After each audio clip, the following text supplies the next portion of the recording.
João capítulo 5. A cura do homem de Betesda. Algum tempo depois havia uma festa dos judeus e Jesus subiu para Jerusalém.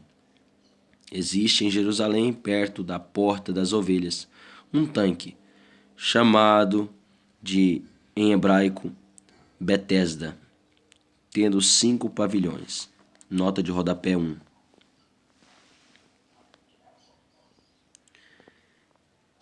Em alguns originais, Betzata ou Betsaida. A forma correta é Betesda, em hebraico Bet Yesda, lugar do derramamento.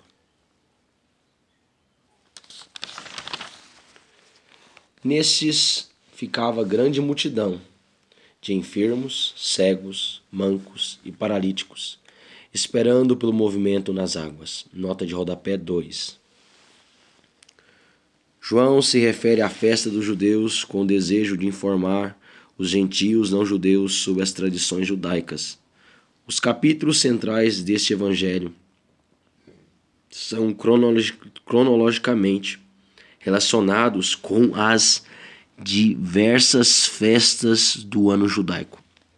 Páscoa, João 6,4, Tabernáculos, João 7,2, Dedicação ao Hanukkah, João 10:22.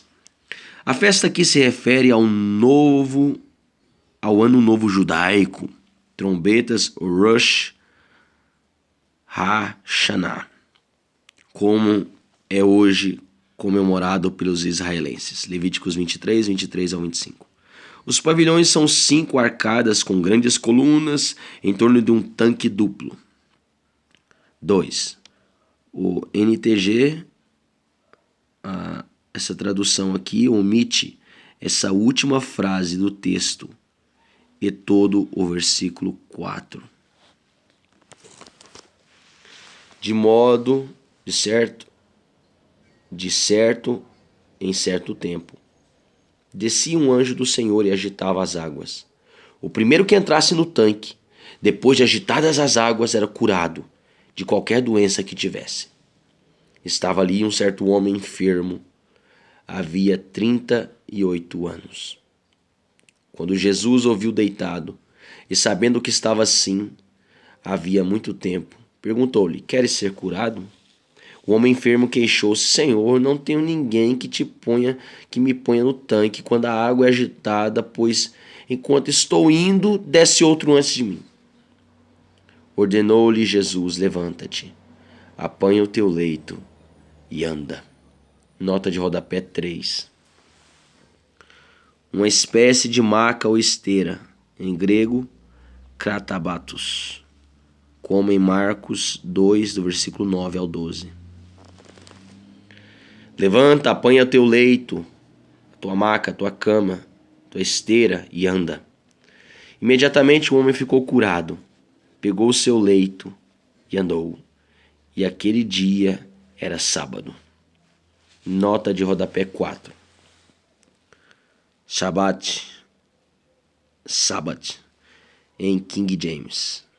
O dia do descanso conforme a lei, Gênesis 2:2, Êxodo 20, do 8 ao 11, Gálatas 4, do 1 ao 10, Hebreus 4, do versículo 4 ao 11. Por isso, disseram os judeus ao que fora curado: é sábado, e não te é permitido carregar o leito. O homem respondeu a eles: aquele que me curou ordenou-me: apanha teu leito e anda. Então lhe perguntaram: quem é o homem que te disse: apanha o teu leito e anda? Mas o homem que havia sido curado não sabia quem era, pois Jesus tinha se retirado, sendo que havia uma multidão naquele lugar. Mais tarde, Jesus o encontrou no templo e lhe disse: veja que já estás curado. Não voltes a pecar, para que não te aconteça coisa pior. Nota de rodapé 5.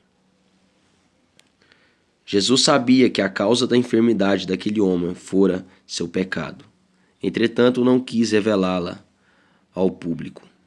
Mas advertiu o homem de que a repetição ou permanência no pecado poderia levá-lo a coisa pior, a morte eterna. O homem partiu e disse aos judeus que fora Jesus quem o havia curado.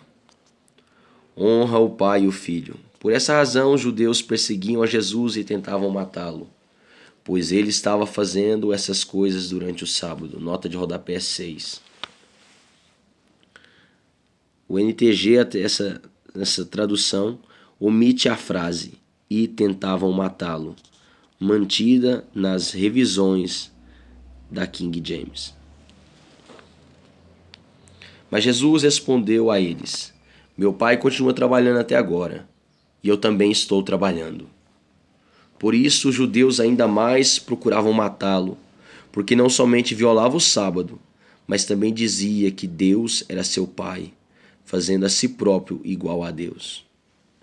Tomando a palavra, explanou Jesus: em verdade vos asseguro que o Filho nada pode fazer de si mesmo, mas somente pode fazer o que vê o Pai fazer.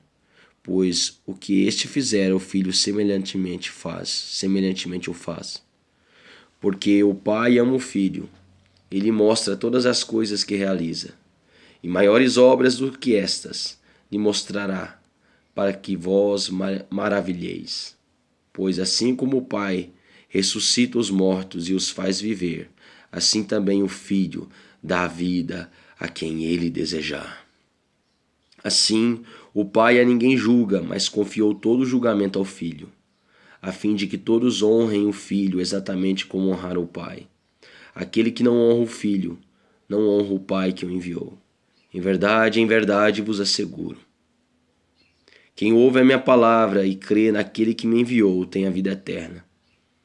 Não entra em juízo, mas passou da morte para a vida. Mais uma vez, verdadeiramente vos afirmo, vem a hora, e já chegou, em que os mortos ouvirão a voz do Filho de Deus, e os que ouvirem viverão. Pois assim como o Pai tem a vida em si mesmo, igualmente outorgou ao Filho ter a vida em si mesmo. E também lhe deu autoridade para executar julgamento, porque é o Filho do homem. Não vos admireis quanto a isso, pois está chegando a hora em que todos os que repousam nos túmulos ouvirão a sua voz, e sairão os que tiverem feito o bem para a ressurreição da vida, e aqueles que tiverem praticado o mal para a ressurreição da condenação. Nota de rodapé 7. As almas dos que morreram dormem. Daniel 12:2. A decisão judicial suprema é tomada em vida.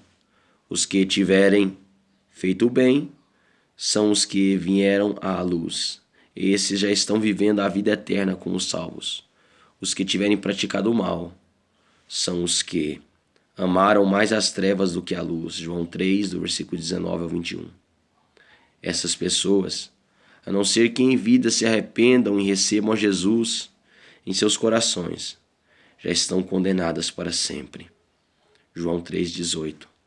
Não há bem maior do que entregar a vida aos cuidados de Cristo. Efésios capítulo 2, do versículo 8 ao 10. Por mim mesmo, nada posso fazer. Conforme ouço, assim julgo. E o meu julgamento é justo, porque não busco agradar a meu próprio desejo, mas satisfazer a vontade do Pai que me enviou. Se eu der testemunho acerca de mim mesmo, o meu testemunho não será válido. Nota de rodapé 8. A lei judaica exigia mais de um testemunho para validar uma declaração. Há outro que testemunha a meu favor. Eu sei que o seu testemunho acerca de mim é verdadeiro. Vós enviastes representantes a João Batista, e ele lhe deu testemunho da verdade. Eu, entretanto, não busco o testemunho dos homens, mas digo essas verdades, para que sejais salvos. Ele era uma candeia que queimava e iluminava, e vós quisestes, por um momento, rejubilar-vos na sua luz. Todavia, eu tenho um testemunho maior do que o de João Batista.